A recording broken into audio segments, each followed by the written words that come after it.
Good afternoon and welcome to the 2019 Division III Men's Basketball Selection Show. I'm your host, Will Haskett. Today, 64 teams learn their pathways to a national title. And again this season, the bracket is comprised of 43 automatic qualifiers, which leave just 21 coveted at-large berths to fill out the field. First and second round games begin this coming weekend, with sectionals the following weekend held at local sites this coming Friday and Saturday. The final 4 teams will arrive in Fort Wayne, Indiana for the national semifinals and championship on March 15th and 16th. In addition to the bracket today, we have multiple guests to help us dive deeper into the process. We'll be joined later by the Division III Men's Basketball Committee Chairman Sam Atkinson. And we're also pleased to have Dave McHugh from D3Hoops.com with us as well. Hello, Dave. Hello, Will. Good to see you as always. You as well. What are you looking forward to most in this bracket? Well, first off, we're going to Fort Wayne. First time in a number of years with that, and so it's a different road per se. It's a different host. A lot of excitement behind that.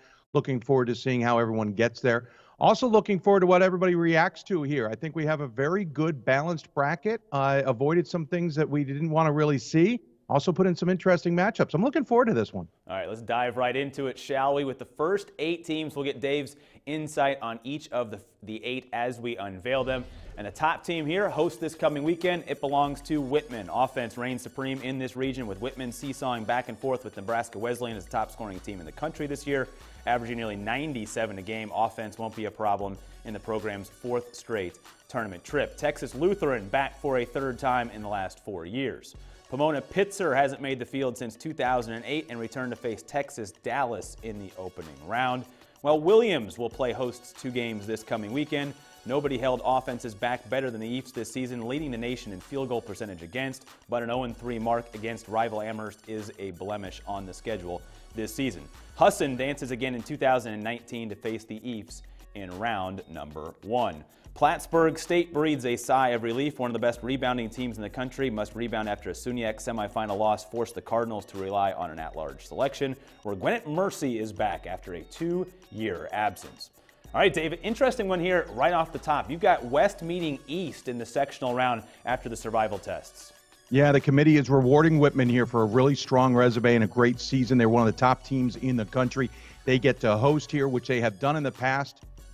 What is really going to jump out of here, I think this may reveal to some people who did not get into the tournament, but it also might reveal what the committee is doing travel-wise. Whitman, though, has one other loss, as you see in this season. It's on the other side of the bracket with Pomona Pitzer, who beat him in double overtime way back in the early part of the season. But they've been building to the season, and you talked offense. You also have to watch out for the Whitman defense, one of the best full-court pressure defenses in the country. Texas Lutheran, an automatic bid out of the SCAC.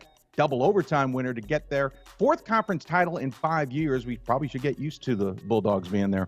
Pomona Pitzer, we mentioned, got past Whitman earlier. They're an unknown on the West Coast. Besides that win and a loss to Washington University after that, we haven't been able to really see what Pomona Pitzer is. This is a tough test against another team in Texas Dallas, who's also been flying a little bit under the radar. Terry Butterfield's team's losses were more towards the beginning of the season. Only 1 loss since early December.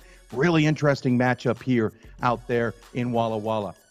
Williams is the NESCAC at large, as you said. They've been a strong season, but they have stumbled of late. 4 of their last 5 have been losses, including 2 of 3 at home. They're hosting Husson, who's a young team this time around, but still a team to watch out for in their winning their 7th NAC title. Interesting matchup here. Williams has to prove that they're not in a tailspin. Plattsburgh State getting in. They have one of the best players in the country in Jonathan Petrone. He averages a double-double this season, 23-plus points a game, nearly 11 rebounds. However, if others can help carry the load, this is a team to keep an eye on. They certainly were a team everyone was talking about last year. And then Gwinnett Mercy, as you mentioned, they're in for the first time thanks to the Pool B bid. That Gwinnett Mercy bid is really an at-large. They're in a new conference that doesn't have the automatic qualifier, so they get in as an at-large before anybody else can get in. However, they've got a very tough test against those Cardinals. All right, let's slide on down the bracket. And next team to unveil, Christopher Newport stays home this weekend after winning the CAC title. Senior class has now not missed the tournament in a stellar 4-year run. This year done with defense, parlaying the 4th best field goal percentage defense into the 10th best scoring defense in the nation. Albertus Magnus has missed the tournament just 3 times in the last 10 years, the first round opponent. Ramapo, an at-large berth, stays in the Garden State. Third straight tournament trip for the Roadrunners after an NJAC tournament run ended in the semifinals. Alfred snapped a drought of 21 years without an NCAA tournament berth to make the field here in 2019. Hamilton ended its own drought a year ago and now gets to host as a tournament participant in back-to-back years for the first time since 2004, snagging an at-large selection. While Penn State Barron won the Allegheny Mountain Championship this past weekend. Weather delayed, didn't know if we were going to get in. They win, get in the field with that automatic berth. Keene State, champion of the Little East, earning a first-round matchup with Moravian, champs of the Landmark Conference. All right, Dave, you take a look at that. Hamilton gets that at-large bid. We talked about the incredible weekend that it was for Penn State Barron, and Christopher Newport at the top of this page with another great season now in the run of tournament streaks. Yeah, let's start with the captains. You mentioned the defense. It has been their calling card this season. It's what they've been really proud of. Coming out of an interesting battle in the CAC this year, currently on a 9-game winning streak, winning 14 of the last 15. This may be a team that is underappreciated, well-positioned by the committee. Albertus Magnus, they had to avoid the upset-minded first-year program of St. Joseph's of Connecticut just to win the GNAC title. But they're back in, as you said, 8 straight 20-win seasons under head coach Mitch Oliver. They can always be ready. That's a fascinating first-round matchup. Ramapo back in the tournament. This is an alert to anybody on the bubble of where the committee is thinking. They had a very strong overall resume while only about a .667 winning percentage. This is a team, remember, they got to the Final Four last year, though that not relevant in the at-large selections. They lost 6 players from last year's team, and they're back in the dance. They've been very impressive this season. But again, this is an alert to those out there looking at bubbles. Ramapo is in. Alfred, congratulations. First time since '97. They're going to have a real tough test here. Also, committee showing here that they're willing to send teams to make as balanced a bracket as possible. This is about as far as Alfred could legitimately go under D3 rules. You look at Hamilton, much like Williams, strong during the season, but a little bit of struggles later in the year. They have 4 losses coming in the second half of the season, all of them in conference. That said, Amherst they have had some great battles. They actually got them at the end of the regular season, but then the Mammoths returned the favor with the win in the NESCAC title.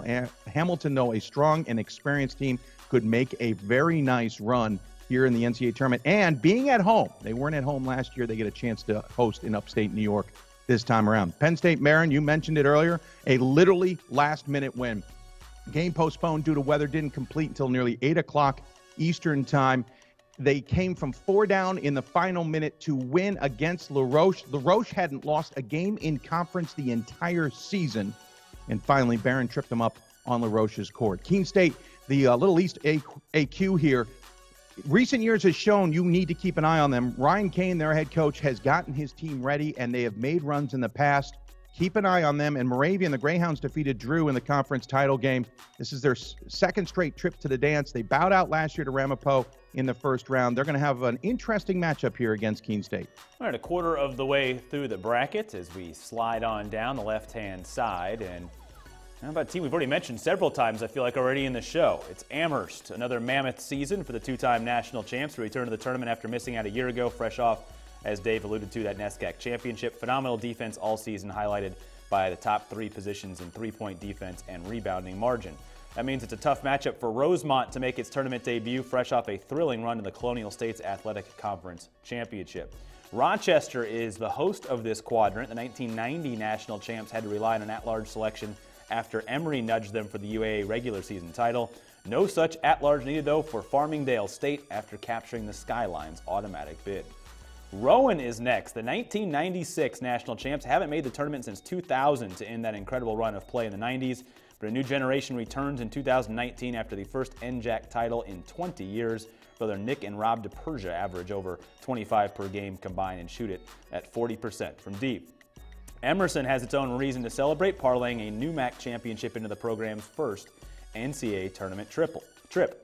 Nichols slides in here. The Bison put 105 on the board to win the CCC for the 3rd straight season, now looking for the program's first sectional appearance, opening with a team on the edge of its seat, hoping for an at-large, and Middlebury is in and can relax after earning the program's 4th consecutive berth. Dave, you look at this. You've got national champions from recent or even past history, some first-timers, a lot of different sort of storylines in terms of history in this 8-team Unveil. Yeah, this one's a really fascinating one. You start with Amherst. You mentioned, by the way, we should point out, notice the asterisk is not next to their name. That is a hint to maybe the women's decisions and something we saw coming that they may not be hosting. But Amherst came on really strong. Dave Hickson's squad not really talked about. They were actually dead last in the regional rankings at one point and surged to the top in a 1 week span thanks to all their data being improved. And more importantly, they kept winning. They are a tough team, though. They avenged that loss, as we mentioned, to Hamilton 11 days prior with the win for the NESCAC title. Watch out for the Mammoths. Rosemont, welcome to the NCAA Tournament, Ravens. I know Bobby Hughes' team is watching in Cardinal Hall, so I say hello. Though I know Barney, as we know him as a head coach, is probably also looking at that Amherst matchup and know he's got his work cut out for him.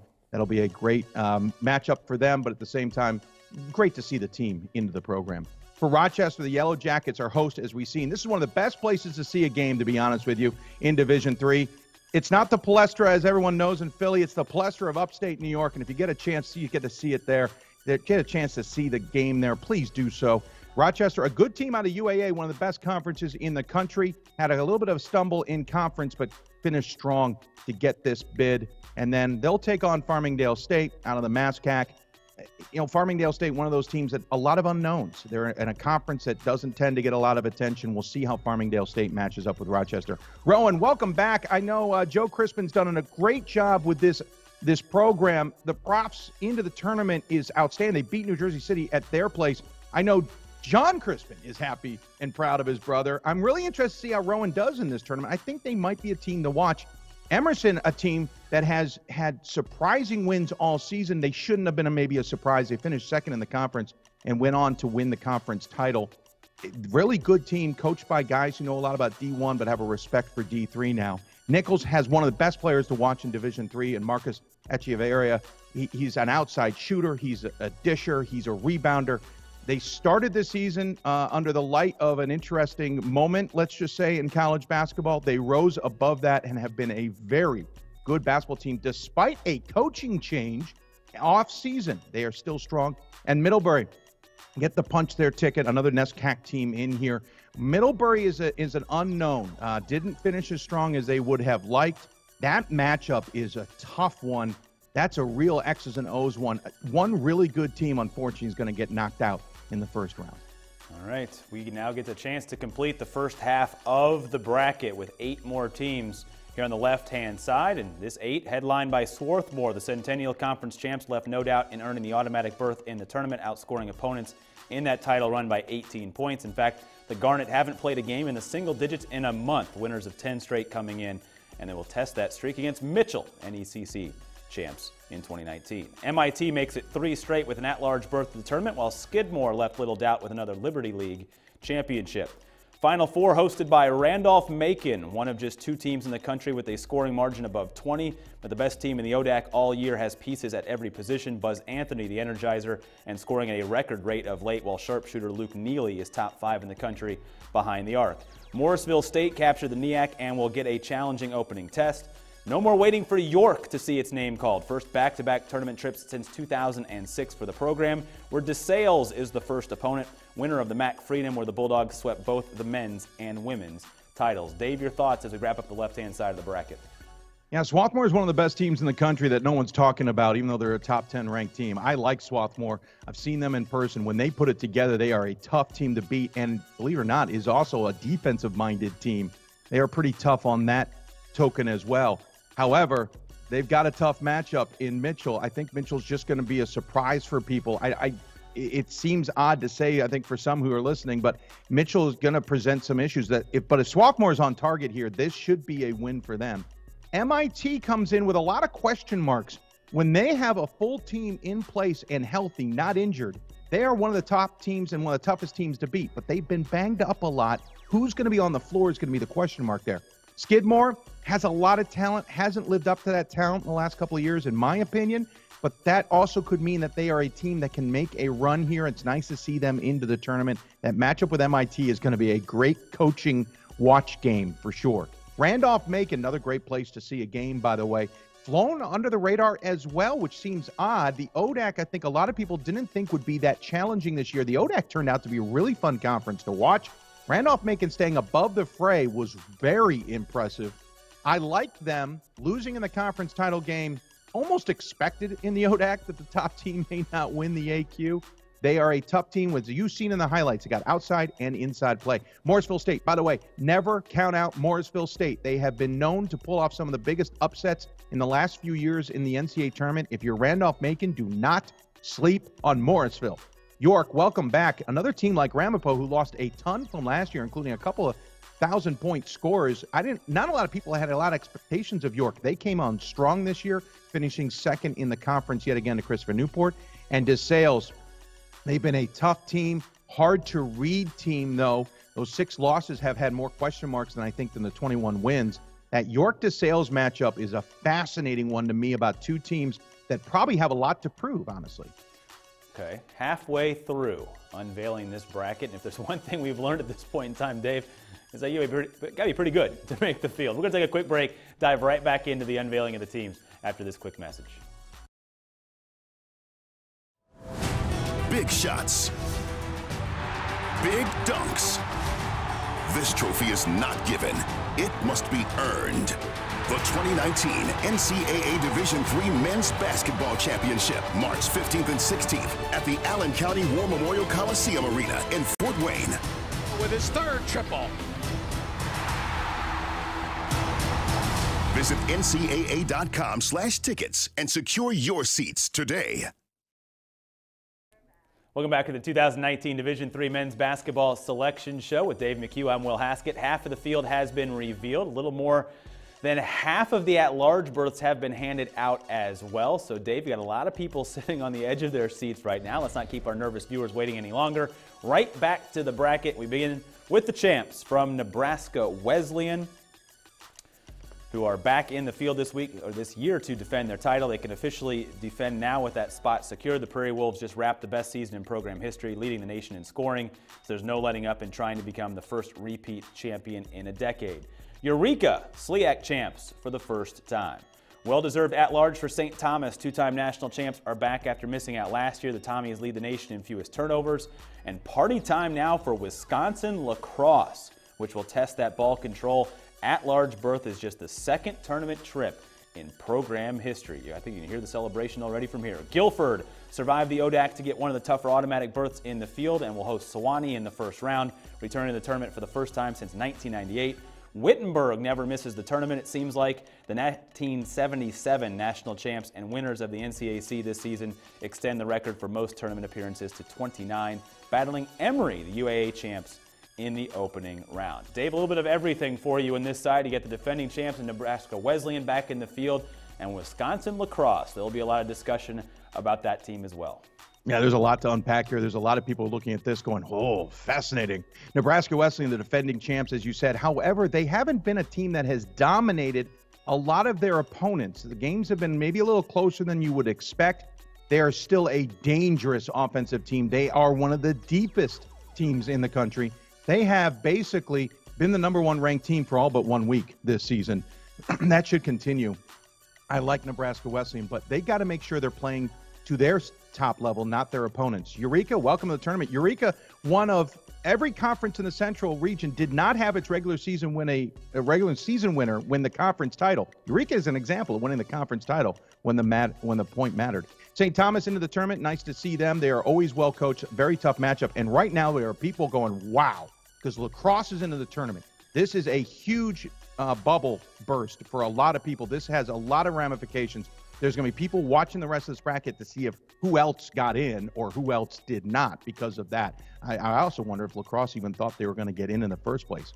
Guilford hosting, this is a reveal that the committee is trying to be as diverse and as balanced as they can in the bracket. Wittenberg probably could have been the host, but the fact that they can get Wittenberg to Guilford allows some matchups here. And Guilford's a tough team. They had some really big wins. They got all the way to the ODAC championship game and obviously got in. I like Guilford against Sewanee. Welcome to the tournament. A nice South battle here between those two teams. Wittenberg against Emory. Fascinating battle. We don't get to see that often.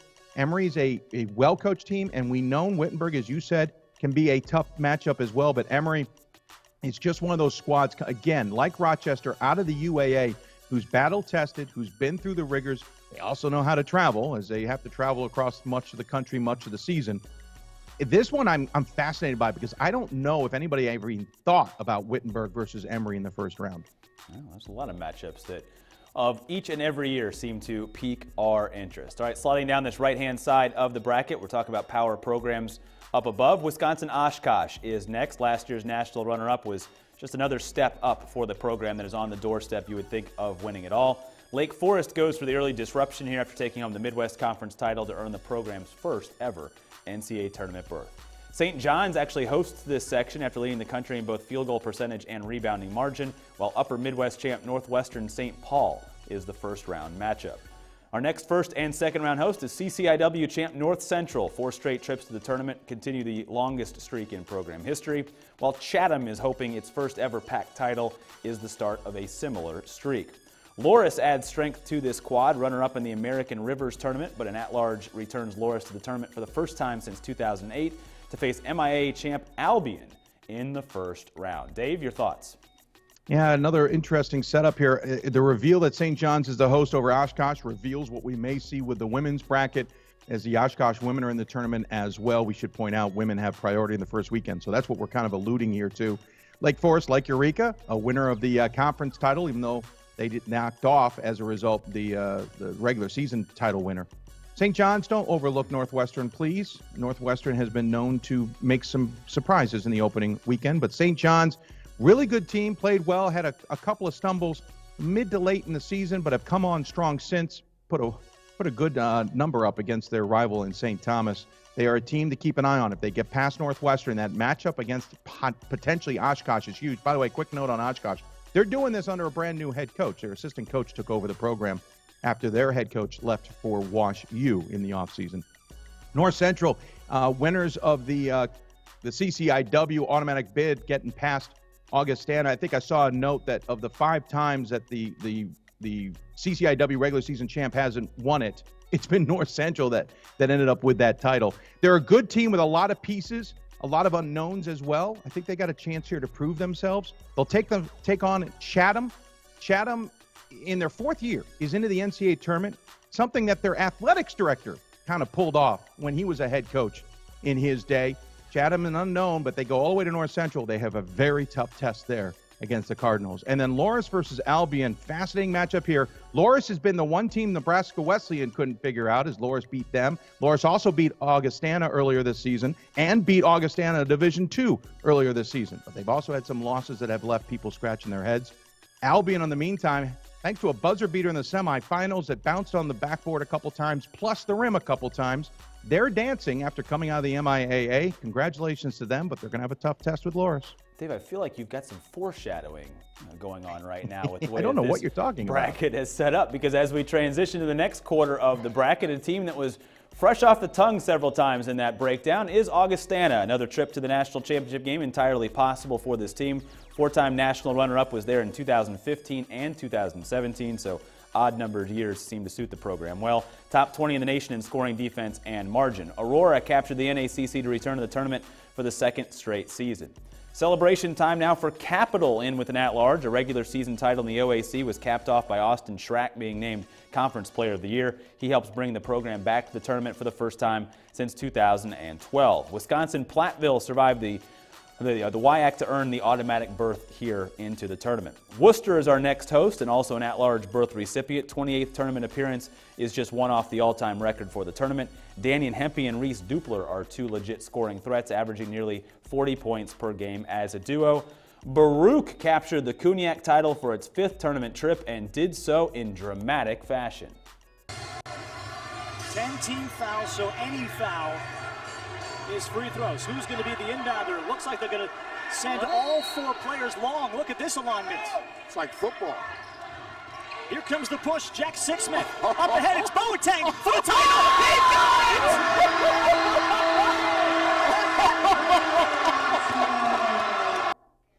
What a way to go on to win the championship and get in there. I thought that was like a Kansas City Chiefs play, only in Division III basketball. Another coveted at-large berth awarded here to Wheaton, which means a chance for some scoring exploits, averaging over 32 points a game. How about Aston Francis this year? Enters the tournament as the nation's top scorer.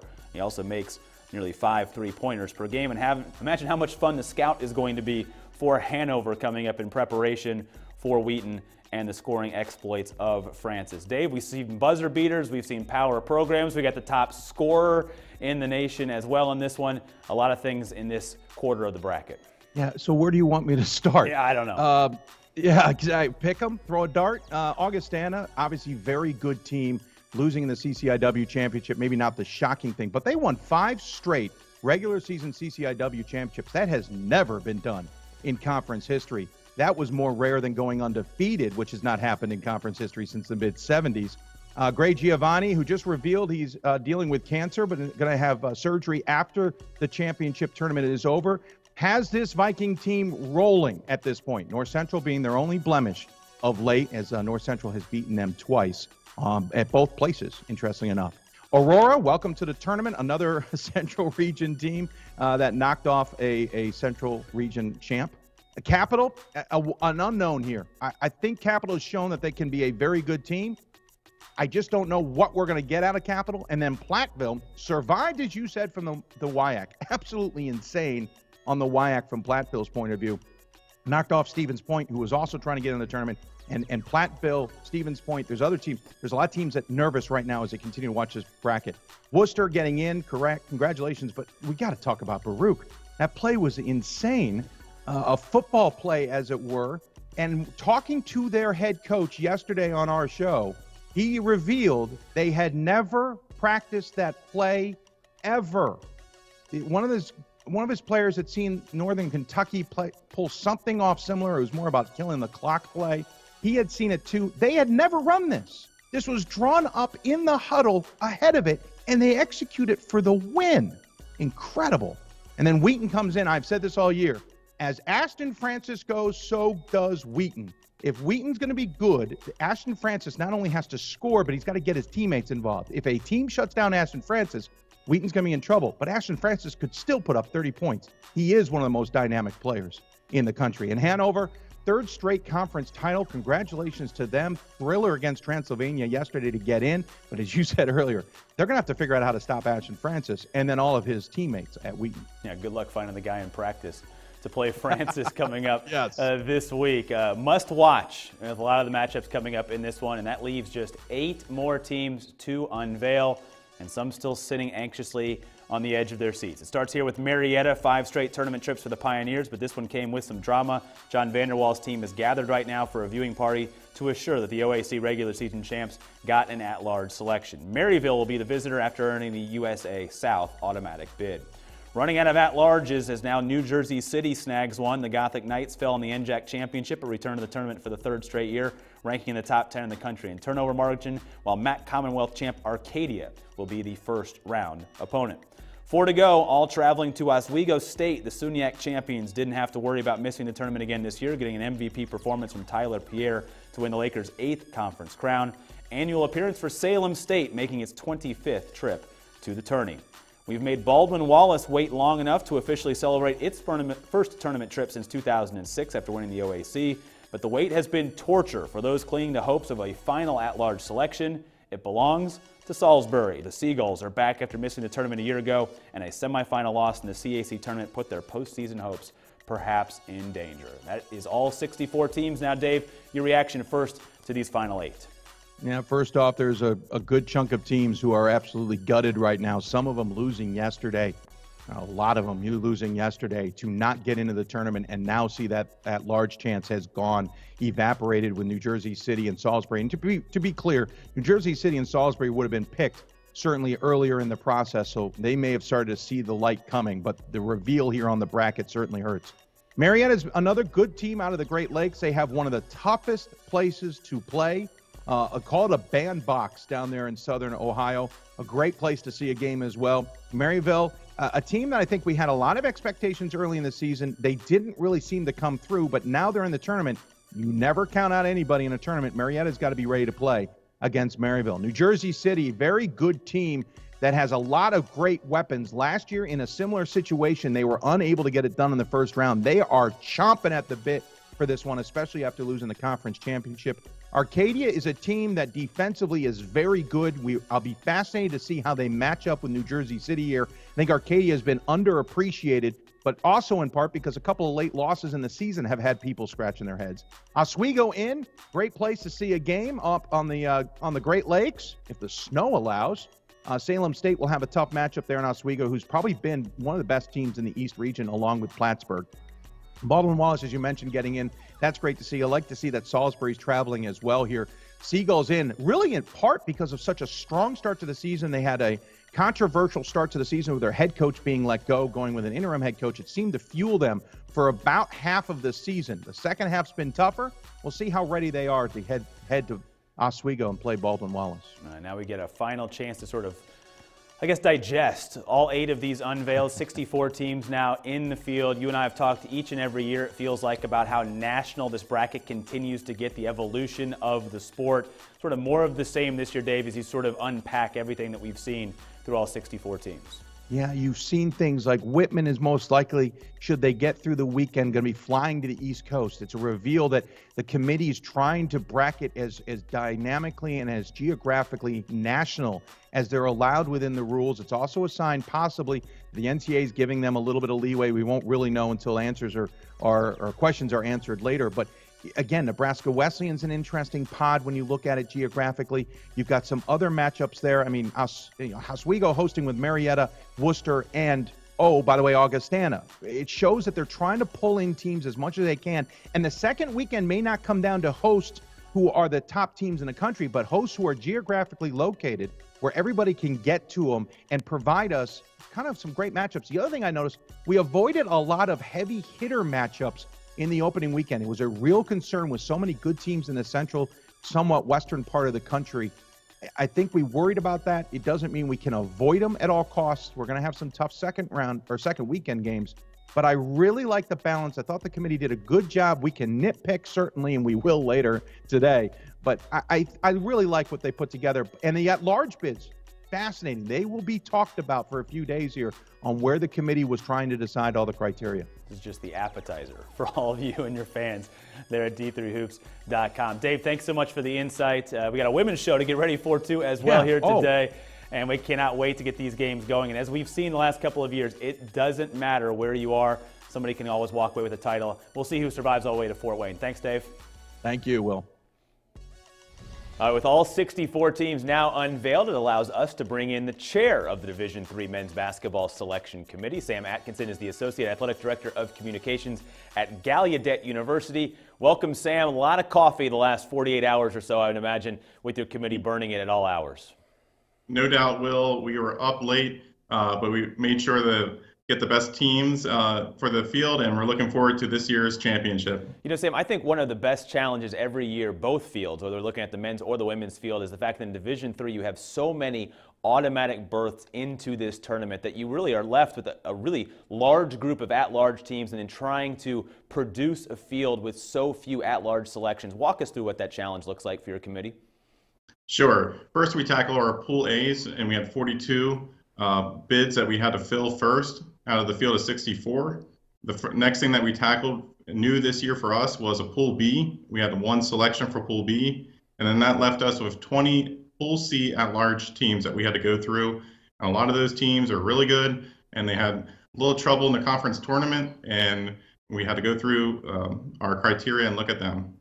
You know, when you look at that criteria, this is a sport where, regionally speaking, used to be sort of one of those things where it was hard to sort of weigh the performance of teams. And now with travel becoming a little bit easier, you see opportunities now to see some of these teams, especially early in the season, playing sometimes outside of their region. How do you weigh those performances when it comes to trying to put together not just those teams that make it into the field here for this upcoming tournament, but even those who host? Those get the advantages that come with some of those benefits of being one of those higher weighted teams.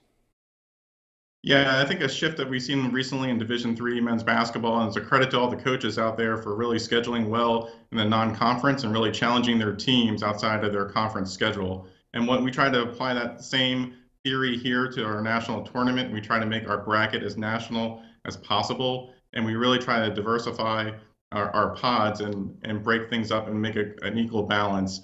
So we don't have teams facing another team that they're used to seeing. And also, we also want to make sure this is a great experience for the student athletes and the coaches, and being able to go to a new venue, a new school that they haven't faced before. And within that, though, there are certainly logistical concerns as well in terms of travel for this upcoming weekend and kind of how the sectionals, everything play out. How do the logistical conversations transpire? Sure. We are held to certain guidelines here as far as how far we can send teams and the amount of flights. So we have to make sure that our travel is consistent and we don't go over that. So when we look at that, we try to stretch our teams as far as possible, again, so they're not playing a team that they're used to playing or somebody in their backyard. So we're trying to have a great experience for them as far as going to a new venue and a new team that they may not have ever seen before. And again, we can't completely seed in Division III, but we do the best we can with our geography differences. Speaking of travel, everybody will travel together, hopefully, for those final 3 games, the semifinals and the national championship, and this year in Fort Wayne, Indiana. I know your committee and a lot of people around the sport really excited about what that community has provided for the final destination to determine a champion. Yes, we are really excited to get to Fort Wayne. The March to Fort Wayne is on. We are working diligently with Visit Fort Wayne, the Allen County Memorial Coliseum, and Manchester University as our site host. And this, even today, as the selections are being unveiled in the city of Fort Wayne, they are painting the town blue in anticipation for the 2019 NCAA Division III Men's Basketball Tournament Championship ending in Fort Wayne on March 15th to 16th. Yeah, we cannot wait to get there. One final question for you before I let you go. I know rest right now is probably at the top of the to-do list after this tournament bracket has finally been put together. When you look at the health of this sport, we have favorites. We have teams we've talked about throughout the course of the show today, but really over the last couple of years, we've seen teams coming from any number of pathways to become national champions. How deep has this sport become? There is so much parity now in NCAA Division III men's basketball, and we're starting to see teams from out west, from the Great Lakes to Central, and this year too, you can see different regions that were really deep, and it's great to see different teams rise up and be challenged and seeing some new names and new faces in the NCAA tournament. Well, Sam, all the hard work on your end is done. Now you have to do is sit back and watch the games. Thanks so much for your time. Congratulations on a great 64-team bracket, and the pathway to Fort Wayne has begun. Thanks, Will. That's Sam Atkinson, chair of Division III Men's Basketball Selection Committee. And there you have it. With all 64 teams now in the field, they're all going to compete for a national championship, and it gets started here just this week. First round games are this Friday. The field will be whittled down to the 4 teams in 2 weekends, and those lucky 4 head to Fort Wayne, Indiana for the national semifinals on March the 15th. You can watch those right here on NCAA.com, while the championship game will be on March 16th on CBS Sports Network. Remember, you can track all the action and results right here throughout the tournament on NCAA.com. Thank you so much for joining us today. For Dave McHugh and Sam Atkinson, I'm Will Haskett. Congratulations and best of luck to all the student athletes competing in this year's championship. Big shots. Big dunks. This trophy is not given. It must be earned. The 2019 NCAA Division III Men's Basketball Championship, March 15th and 16th at the Allen County War Memorial Coliseum Arena in Fort Wayne. With his 3rd triple. Visit NCAA.com/tickets and secure your seats today.